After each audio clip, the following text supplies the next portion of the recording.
Hey everyone, welcome back. This is Shoes from This Irish Life. In for another episode of Buried Ireland. We're on episode 9 now. It's hotting up. We've gone through the mythology of the ages, and we've got a new place to add to our journey, a new connection point in the tale. And that connection point is Uisneach, and it's a place that's in the centre of Ireland, just around here, just in this area. See where these trees are here, all here. I've dropped the circle here, or the square. Maybe I could have popped it up a bit higher. But the area, Uisneach, is essentially a hill. It's another fortress, but it's said to be the navel of Ireland, the centre of Ireland. We mentioned it in the last one, and it's a place that's associated with Éiriu, the goddess that Ireland is named after. It's next door to Nuada, who's Noctin, so he's here. So Nuada and Noctin, so this is where he was.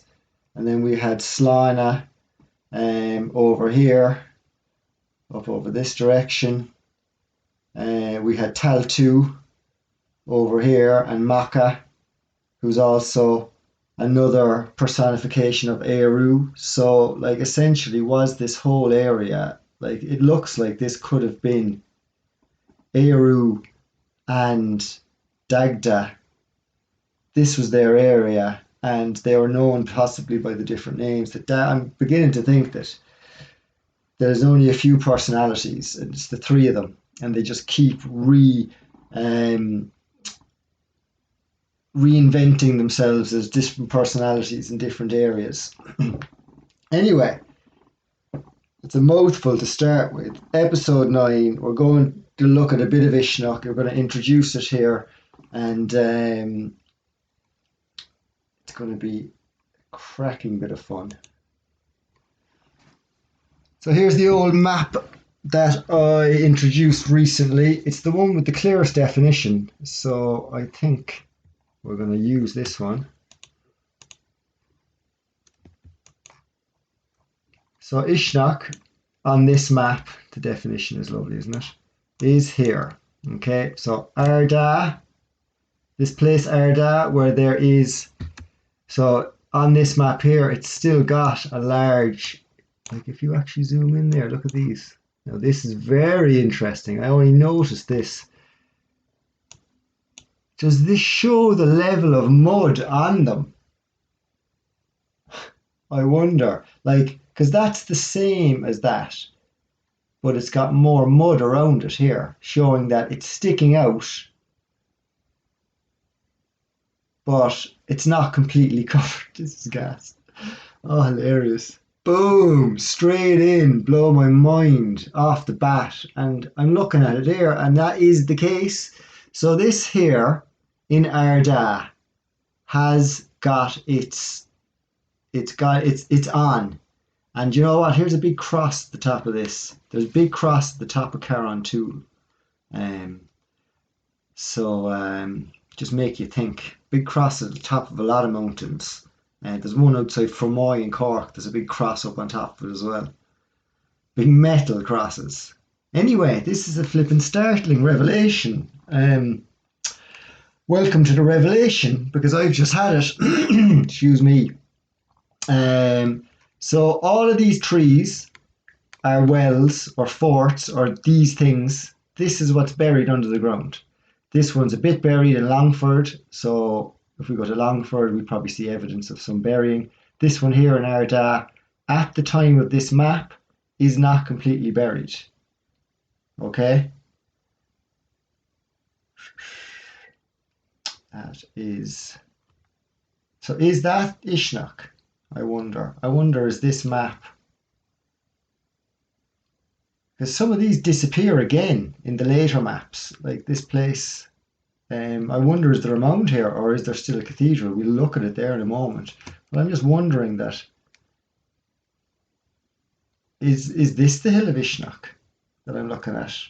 If they have it placed down here, down here, this is where they have it placed. So the Hill of Ishnok, by my reckoning, is down here when I look at the main map, which we'll pull up in a minute and we'll look at that.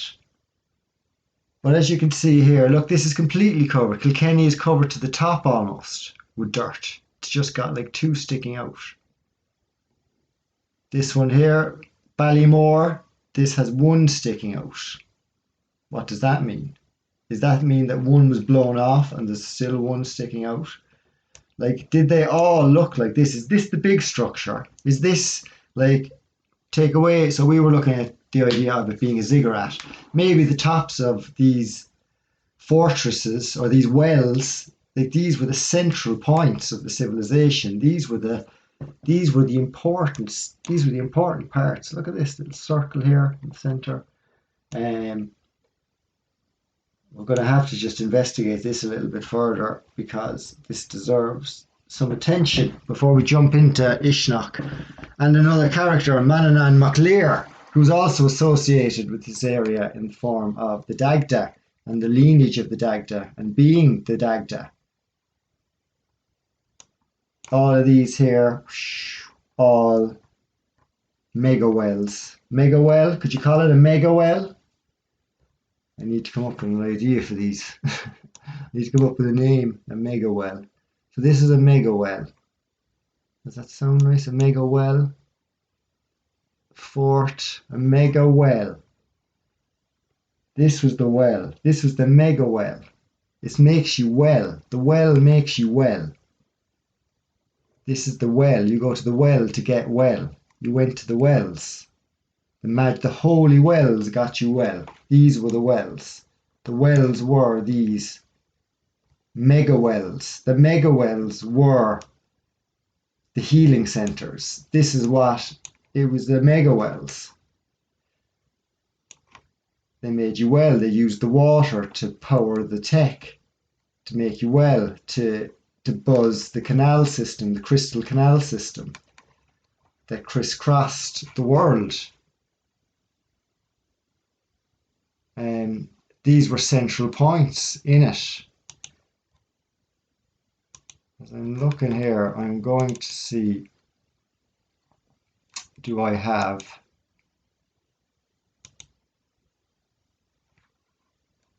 a picture of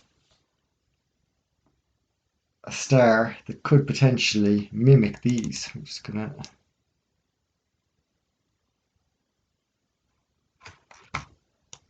have a look over here. So mega wells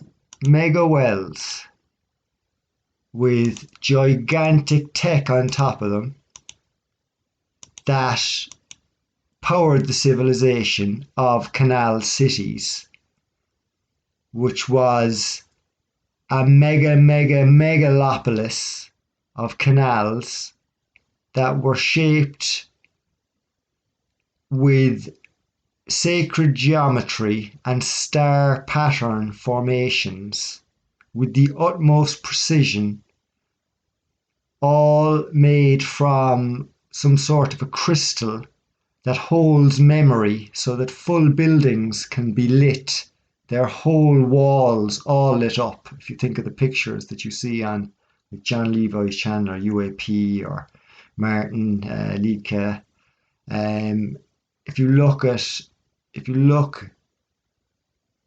at those buildings, it's a possible crystalline, powered by water, powered by mega wells. So the mega wells, and they were centered at important points all over the world. Mega wells. I'm just looking here for one that has a, like, look at this though. Here now, this is an interesting one, right?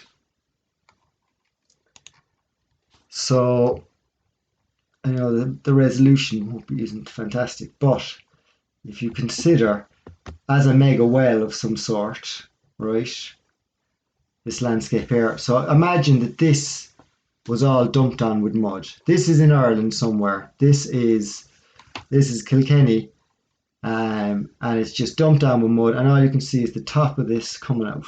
This is all you can see. In fact, you can't see anything. All you can see is this coming out, and it's a walkway, and you walk up the hill, and it's lovely, and there's rivers, and there's a lake beside it, and the lake is lovely, and this is all broken. This is all broke. This is natural rock now. People would think it's natural rock. It's all broken down, and look at the sides of it there. Look at the slope, the kind of the angled drop. Yeah, people would say that's all natural rock, and that would be weathered. It might have a couple of striations coming down. Uh, but is that what we're looking at here? Is that what we're looking at here? Is that what these are? Some are full. This one here, an Arda, high, like Ard, the Dag, Ard, Dag, the Dagda. Is this the Dagda's spot? Where the Dagda and Éiriu, the Dagda and his wife, who could well be Bath and Ernmas. It could be them. They are like, if let's say we revisit the possibility that the healing centres, where you could literally have a new body made for you, or else your existing body healed in the healing centres. Were they coming back over and over again? And the sons were just called the sons, but they weren't the sons, but they were pretending to be the sons, maybe. That's the way history recorded them. Maybe you have to restart as a child. If you die, you can't just come back as an adult in the same body. If the body isn't healed, you need the body to heal the body. Maybe something like that. Like, imagine it as a computer game, and that, like, we're at the moment super dumbed down, obviously, because look at what we're walking on. We've no idea where we are, like none whatsoever, like completely zombified to a level that is unbelievable, so unbelievable. And this is only possible because of aerial photography and Google Maps. You know, big shout out to those guys. Thanks, lads. So my mind is semi blown again because I am. Here's another one. Because I'm looking, like, here again. Imagine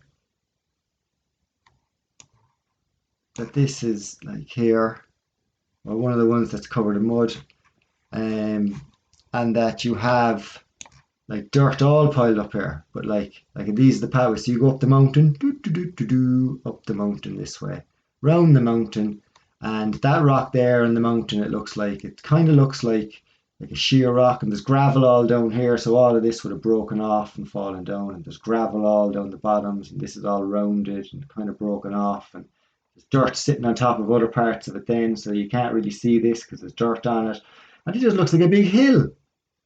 And it just looks like a big hill. And these are the hills that we're looking at. These are the areas of the forts, of the mega wells. Like, is the mega well, like, people here went to the mega well. They're lucky people to live in the centre of the mega well, I suppose, weren't they? Where is that, I wonder? Montmedy in France. Savage. So we're only 2 minutes in, and we barely got in because we've had another revelation along the way. Down Patrick, this is Patrick's. I wonder, is that still there? Is that, like, that's gone? I must look for that there right now. This is Down Patrick. We looked at the cathedral in Down Patrick. Is this just the bottom? Like, maybe it's covered now. Let's have a look here at Down Patrick immediately. This warrants further investigation straight away. This is Down Patrick. Where is this cathedral in Down Patrick?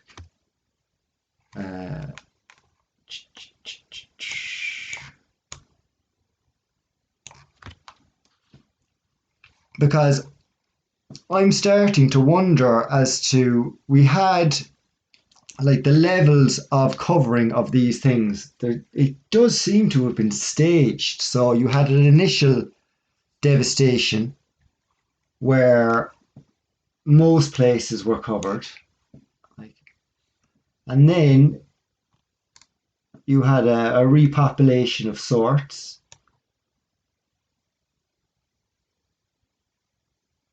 Okay, I'll put that over there. Downpatrick or glass. I'm just going to set this up here on this side.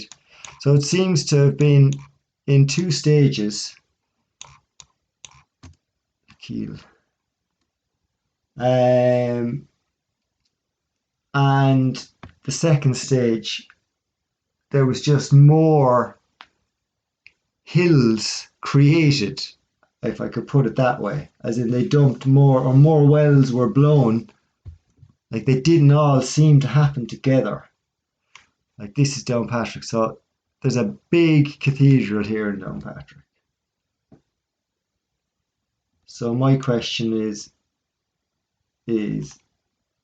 like, that looks like the town of Downpatrick there now. I wonder, is this town up with some hills on it, and it's a large fortification.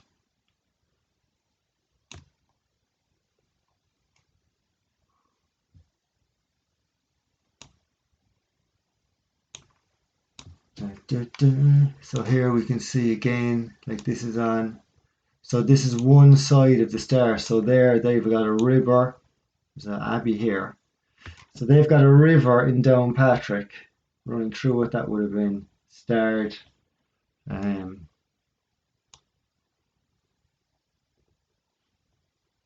Just as a fortress, it doesn't really look that impressive. Lekiel. I'm wondering, is it not that area, and that Downpatrick is actually a little bit away from it?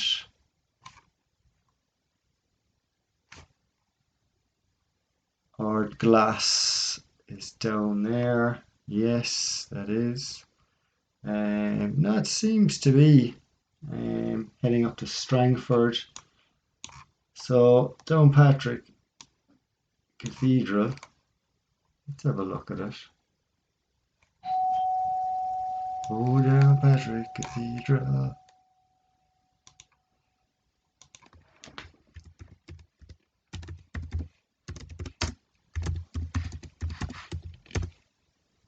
Now,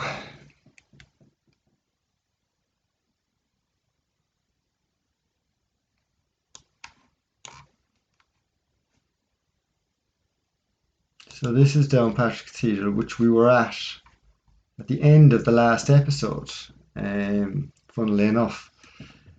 So we're back here again. And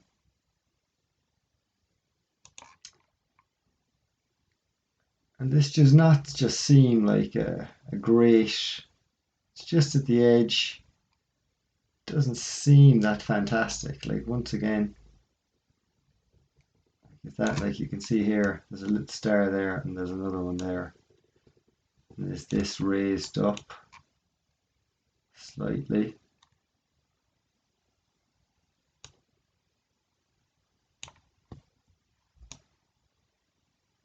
So the reason we're here is we're just trying to figure out, at the moment, was there two phases to the covering of the mountains, or the covering of the buildings, or the covering of the mega wells. And churches seem to be on top of mega wells. That's the way it is looking at the moment. Churches sit on top of mega wells. Cathedrals sit on top of mega wells. There's mega wells everywhere. They are in the hills in your local town. You're living on a mega well. I think I'm living on a mega well. I look across the way, and I think there's a mega well across the way. If from the way we're looking at the canal city view of the world, that it was all canaled. it seems that these mega wells did sit on top, or these mega wells did have tech on top of them. So let's say some different races maybe had different tech. So in the cities, we see St. Patrick's Cathedral in Dublin. That's fine. There's nothing wrong with that.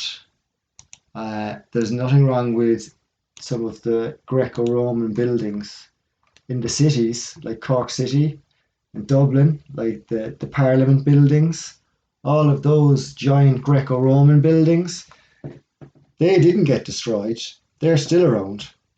And the majority of the infrastructure surrounding them is still around, like the merchants. And they're still mega wells, but they're just covered in mud too. Those star cities are possibly, they're like these wells, they vary in size, but they are separated by large and small canals. So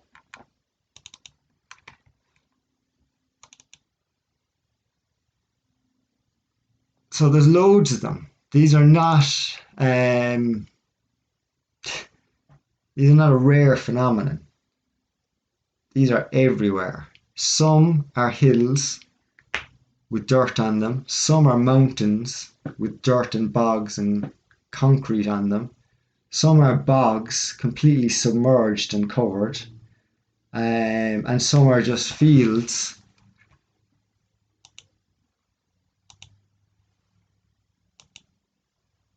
But just big canal systems. But going out all across the landscape.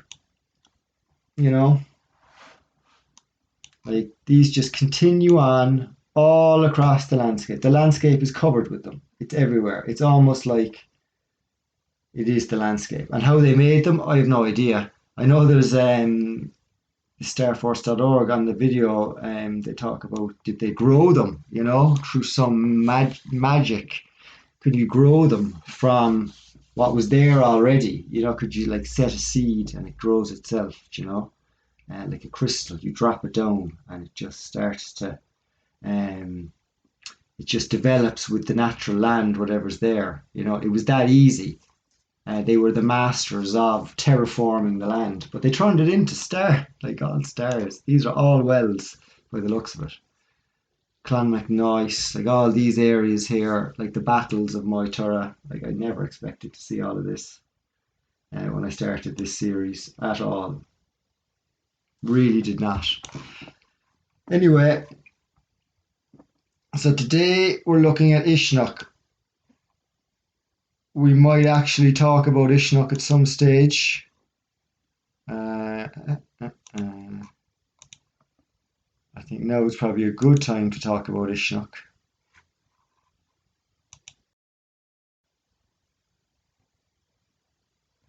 So let's crack on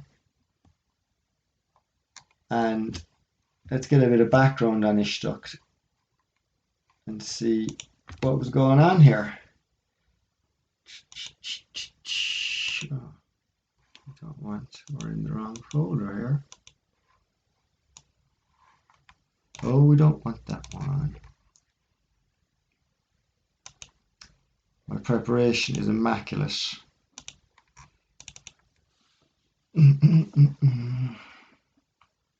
So, the story of Uisneach is to give us ourselves a little refresher, okay? We're going to do a small bit of reading. So you don't need to look at maps for the moment if you want to relax. I'm going to read a few bits and comment on it. The Hill of Uisneach, Éiriu's divine place. So Éiriu, we know who Éiriu is. She's the divine goddess of Ireland. That's one of the main players, the Morrigan, Marigna. The place is considered to be mythological and sacred centre of Ireland. Uisneach has the most famous feature, the so-called cat stone, Oil na Mirren, the stone of divisions. It is known as Umbilicus Hiberniae, Axis Mundi, and the navel of Ireland. It is beneath the sacred stone that Éiriu, the powerful goddess of Ireland, after whom the country is named, was laid to rest. So they're saying that is the resting place. It is the burial place of Éiriu. Éiriu was buried in the mound of Uisneach. So when the mound of Uisneach got finitoed, Éiriu's mound was buried, and it looks like they say that she was buried in it. I wonder, did they say that they're like, I mean, obviously they buried the mounds, they put them out of commission, but I like the tales of the Tuatha Dé Danann going under the fairy mounds and into the mounds, which this is what this is. They're in the mounds. The mounds are the wells, the healing centres, the most important places, and maybe they just stayed there after they were buried. Maybe that was just the end. They were like, oh, they stayed there. Maybe they all fled there and then they got buried. But then again, if the wells were bursting, where were the wells bursting from? I had an idea that the wells were bursting from the top, so imagine the star bursting at the top with stuff flowing down from the top of it, flowing everywhere. So that means you could be in the well and around the well and under the ground in all of those places, and maybe they weren't as affected, but maybe they just literally took the top off the well, like it says in the myth of Muckross, that he took the top off the well and then everything just flowed everywhere. And did this happen one by one? Maybe it did. Maybe it did. Maybe they were going across that. Maybe there was no great flood. Maybe the great flood was a series of well poppings that were done one after the other, which is what is spoken of in the Sumerian texts, where it says that, so the Zachariah Sitchin work, that he said that Inanna went around causing havoc and destruction in the Nile Valley and in the Middle East, laying waste to the land. And that's what we see there. We see a land that's completely wasted and blasted. So is what was happening, like, is the tale of what was happening, is that what was going on? That they were essentially, each well was being attacked, like Jerusalem was a well, pyramids in Egypt, there's probably wells, there was these wells, they were mining for everything. They had the land, they were done, the trees were done, they were long gone. There was fortresses on top of everything. Everything was welled. They were finished. They're so finished that most of the land has become a sea. That's how finished they were by the time this happened in their crystal canal city. So the sacred place, also known as the Actus Mundi in the navel of Ireland, is the burial site of famous sun god Lug Lavada, the other character, the daughter of Cian and Ethnu. Ethnu being the daughter of Balor. So Lug is very, very. Lug was fostered then by Taltu and by, I think, is it Yucad? The Firbulg. So I would be saying that Lug is probably the same person as Angus. He's the same person as the son of Enki, Marduk. He is probably the St. Patrick figure. Also the father figure of all of these as well. Like, he's the father and the son. He's both. He's the father and the son linked to the mother. That's what the stories circle in. So they're constantly replaced, but it's a possibility that it's true as well. Um, so the sun god Lug was buried there. So Lug and Éiriu were buried together, which would signify almost Éiriu and her lover, who was Éiriu's lover was, so she had an affair with, it was Elaha, and we also think that he's probably the Dagda. Like, I'm really breaking these down with all the stories, that thinking there's only 3 characters involved, and these are all the retelling of a final tale. Um, but is it in Ireland or is it everywhere? Because like the parallels of like the destruction everywhere. I'm wondering even from like a reality perspective, like was it happening at the same time in the same way in different places? Like was there something with the crystals that happened as well? Like she went bananas with the technology that controlled the civilization. So do you know what? Actually, this is a very interesting segue. Not a segue, actually, a very interesting aside. That the story of Inanna, I'm not going to bring it up because it'll only wreck the sound.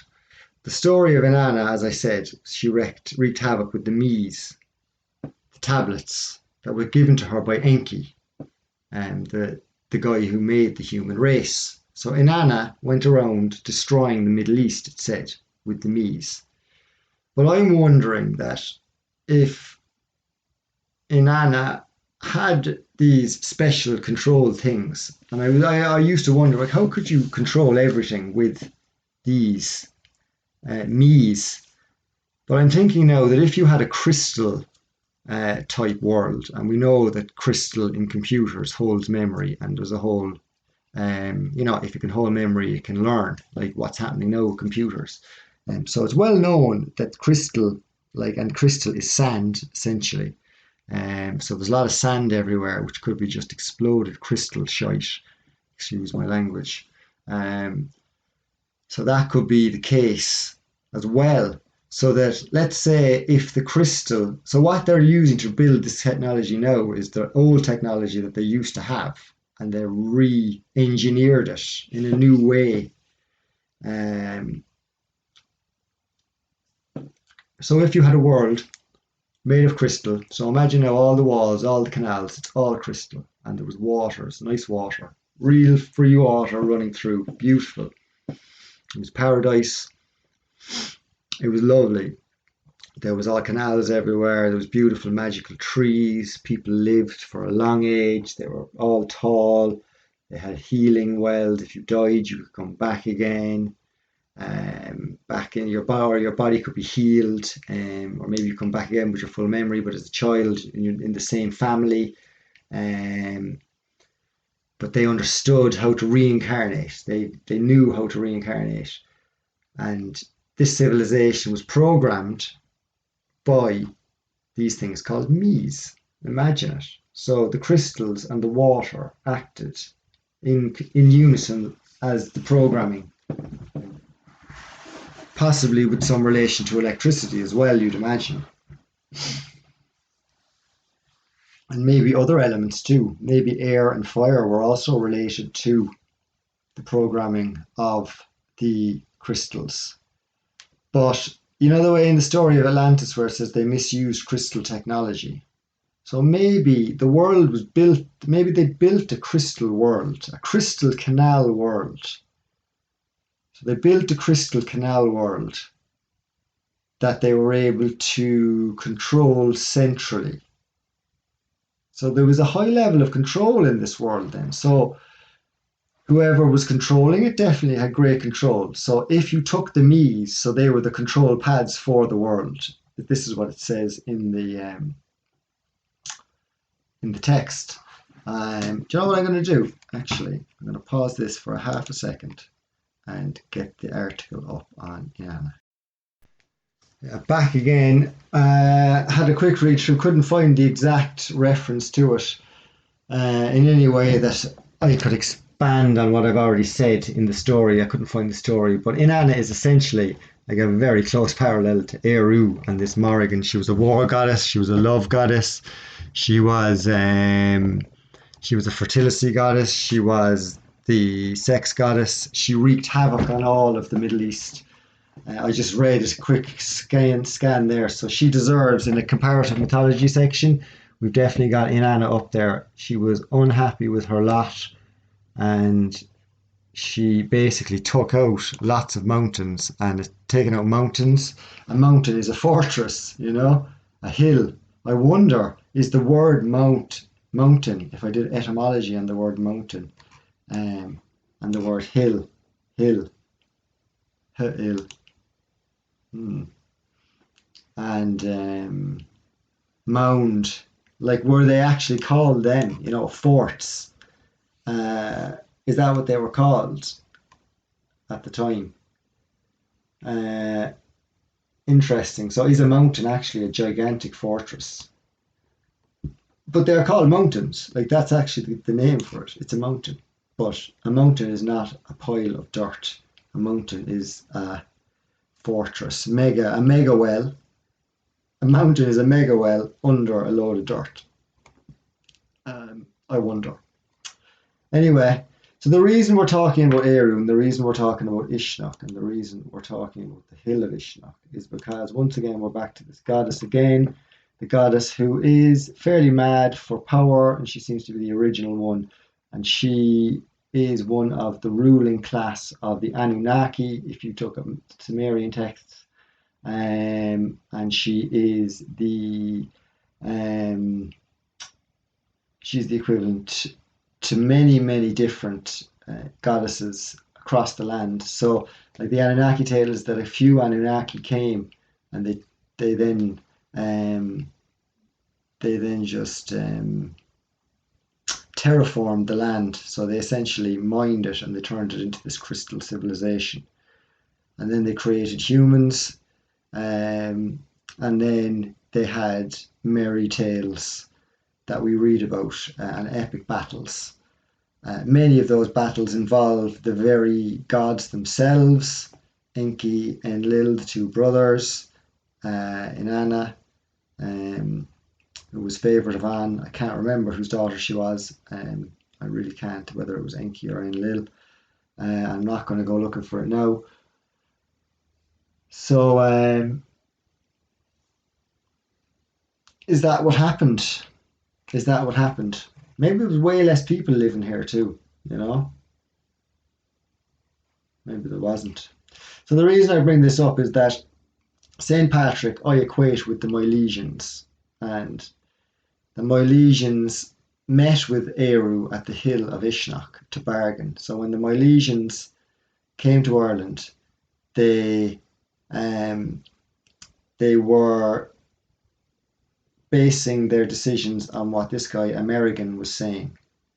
So when they arrived in the land, they feared the necromancy of the Tuatha De Danann. So the land here, the lads could control the weather and all that carry on. It had cost them trouble enough to get their feet upon the soil, and they did not greatly relish the idea of having to begin it all over again. They debated the point, and American made the decision, and he said, we are going to bring our ships back out against the sea. So he had spoken to Éiriu. She said to him that she would give him the win. Then he said, okay, we'll bring our ships back out. We've come to the land, we've come here, and we want the land. And the Tuatha De Danann said, give us a couple of days. And then American said, okay, you can have the few days. So they had the few days, and then American managed to get back onto the island with all the Milesians again. So apparently they were off island and they came in on island. So whoever the Milesians were, whether it was a faction that was already here or whether it was a faction from further away, they came in, and American, who was Olaf the learned man, lawgiver or seer in the expedition. I'm just wondering, is he St. Patrick? The final battle between the Tuatha De Danann, so the Fir Bolg, the Normans, the final battle between the Normans, who are posited here as the Tuatha De Danann, took place in Talton, in Meath, so where Taltu is. So the ground of Taltu, which is also another reference to Marigna and Éiriu. So the sons of Miletius and two of the Danann kings, so Magrena, Macecht, and the other lad that I can never remember, three of them, and the sons of Miletius, they were all slain. I don't know, with the sons of Miletius slain, the two of the Danann kings were slain. And then with their husbands, the three brothers thereupon fell a dreadful day, when the crown, country, home, and husband were all lost to them. The three sisters, Éire, Banba, and Fowla. So these goddesses lost their husbands, who were these two of the Danann kings, at the final battle in Talton, which is Teltown in Meath, which we've looked at many times, which is a massive mega well as well. Along the Boyne, beside Navan, above Navan, underneath Kells. So here again, this is the battle between the Milesians and two of the Danann, but this could as well have been the battle between the Fomorians. So it's like there was a battle, the first battle of Moytura, the second battle of Moytura, and then the final battle, and then what really happened. So I've no doubt that the battles were happening. And they could have been one by one. They could have been like the wells blowing one by one. He was going in. We saw in the last episode that St. Patrick was blessing the wells. He blessed Connacht. He blessed Croagh-Patrick. He blessed all these places. And then they ended up wrecked. Like Downpatrick there, it looks like at one stage there was a very big cathedral fortress there. We had a quick dip in. We couldn't see anything of much interest. But now it looks like there's nothing there of that magnitude.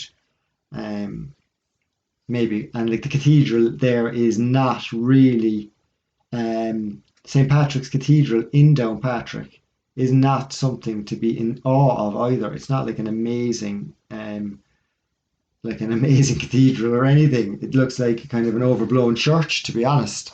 So the gigantic fortress or the gigantic mega well icon on that old map of Ireland is not warranted in Downpatrick. So maybe it was an ongoing one by one battle. Maybe there was no great flood. Maybe the great flood was a drip flood, and things were kind of just blown out bit by bit. Very possible. So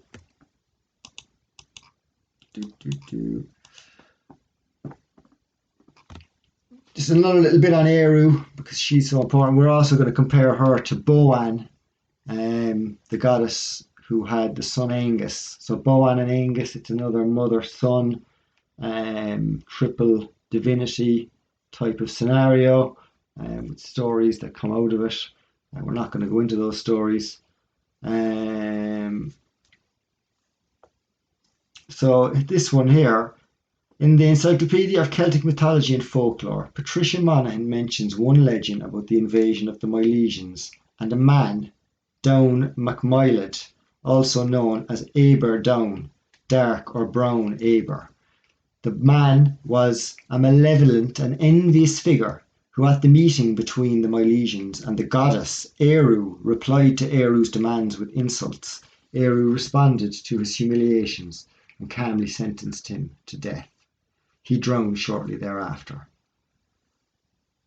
So what this little tale gives a snapshot of is that they came to Uisneach. So this conversation happened at Uisneach, we'll see shortly. So St. Patrick came here to the centre of Ireland, which is the centre of all of these battles that are happening here. So all the battles, and we've got stuff up here as well, no doubt, like this is all Downpatrick. All here, and this is Éiriu, and then this is the other side where they seem to have come from. The Milesians came from here, I'm pretty sure, where they landed. I can't remember, but I'm pretty sure nobody ever lands this side except Vikings. Interesting. Did they land and take over? Are the Milesians an invading force? Is the question. Or are they a usurping force? Or are they just the force that are always the force? Like, we're looking at this like canal cities, we're looking at freedom. I mean, there was probably no freedom in the canal city era, if it's all programmed and it's all super high tech. I'm sure it was beautiful, but the level of free will is certainly limited in that regard. As a human or a giant or just a being in it, and then you're cloned in the clone, not cloned, but you're healed and all of that. Like what was going on? Like was that nanotech? Is that what that was? And then they were all going mad because of the tech in them. Like they talk about Nuada, like we spoke about Nuada, who is from here. This is Nuada's, Nuada's well. This is where he is. This was his place. He probably had a lot of this. It was probably all this his area, probably a huge amount. Um, but he was the lead. So as the leader of the Tuatha Dé Danann in the first battle of Moytura that took place right here in this plain, they say. In the first battle of Moytura, it was said that he lost his arm, and that Dean Macacht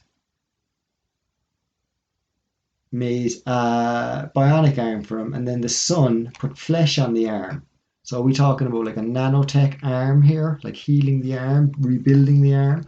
Is that what was going on in the healing centres? Crystal though, crystal tech, not necessarily metals, but like crystal.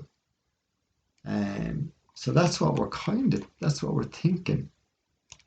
That's where we're going with it. So this is where the bargain happened. This is where Éiriu met with American and they agreed a bargain.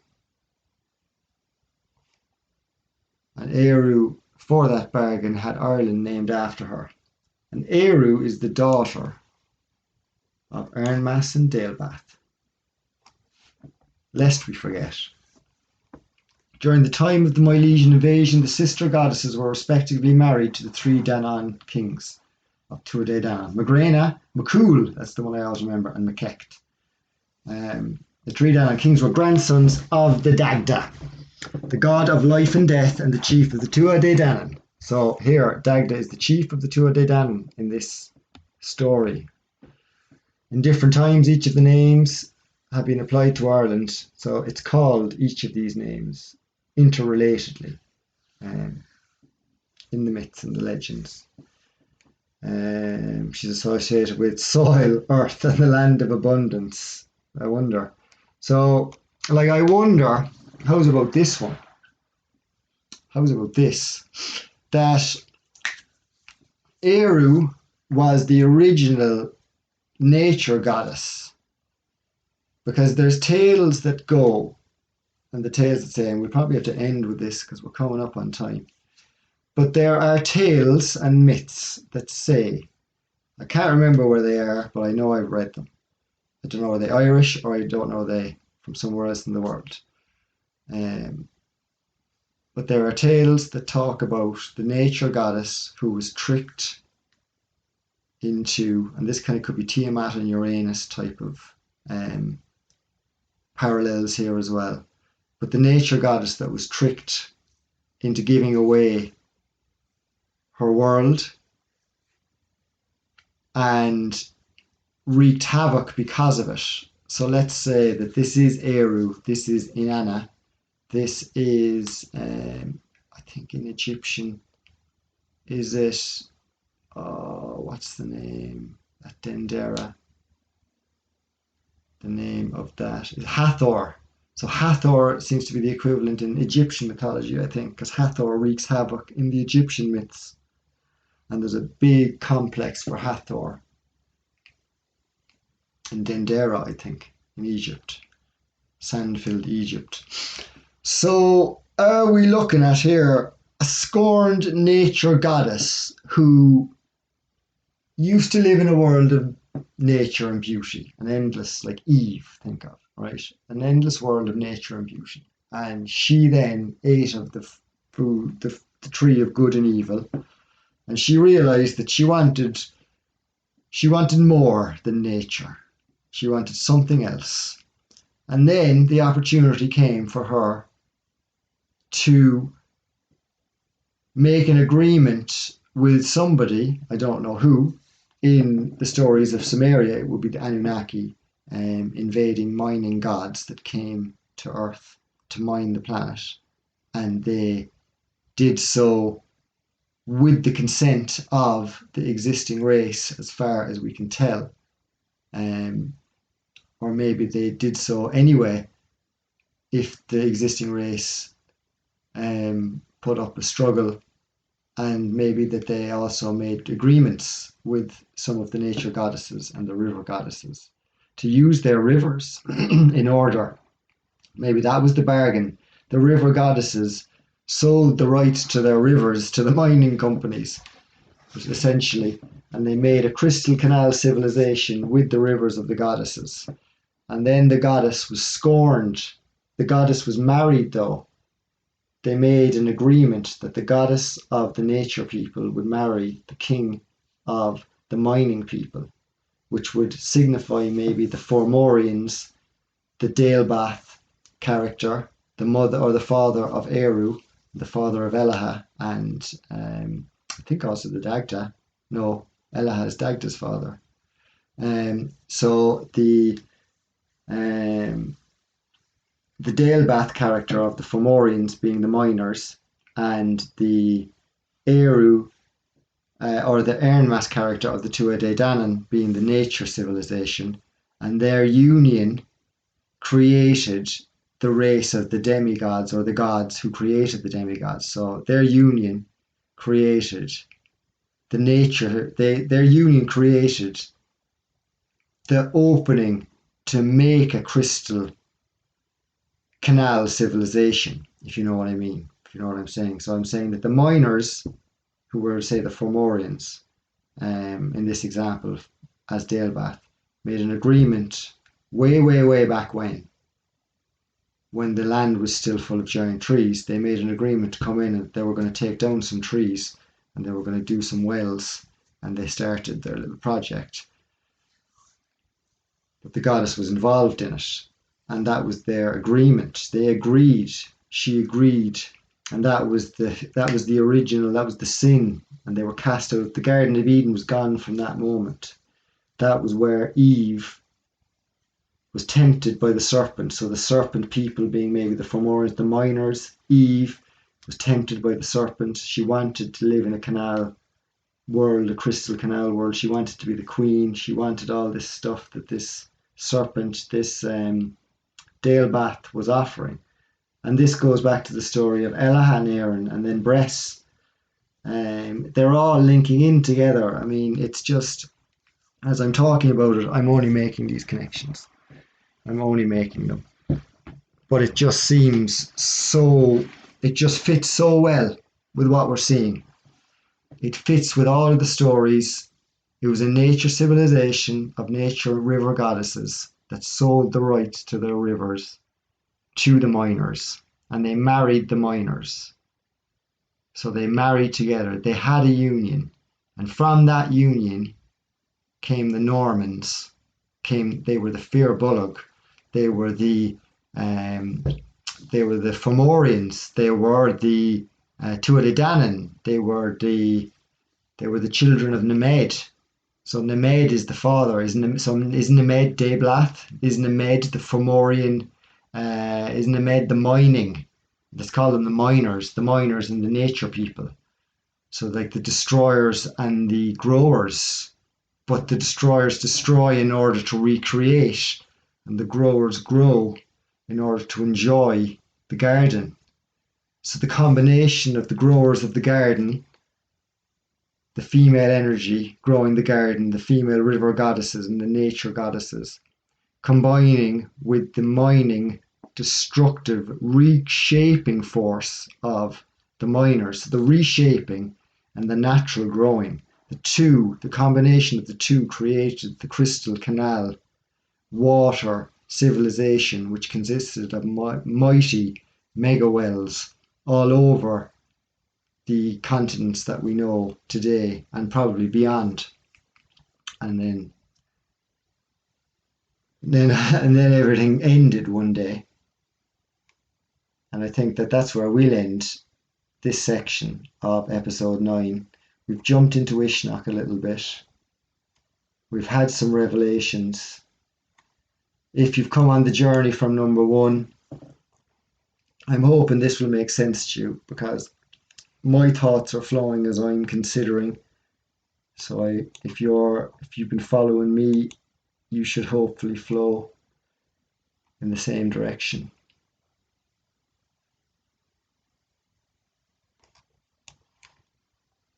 Ishnok. We're going to get into it in the next episode. We're going to go down on the ground. We're going to see what's going on here. We've got this. We've got this.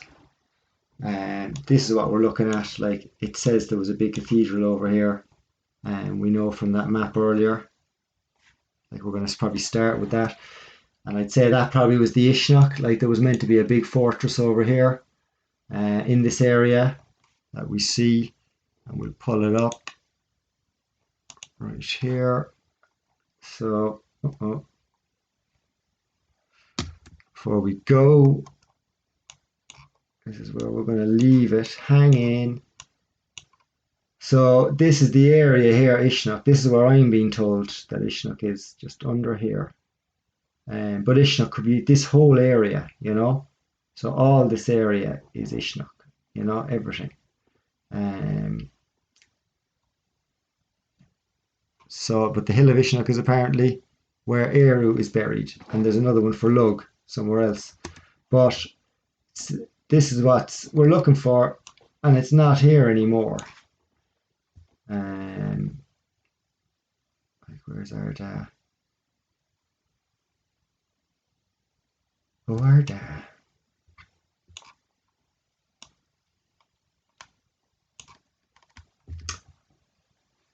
So this is the area we're looking at, and we're going to revisit this in the next episode. So thanks for joining me. There's lots to look at, lots of mounds around here. I'm sure we'll see some mind-blowing stuff. We'll probably see a mega fortress like Ben Bulben. Good old Ben Bulben, the mega fortress itself. Anyway, thanks for watching. Hope you enjoyed. I will see you in the next episode. And as always, think good thoughts.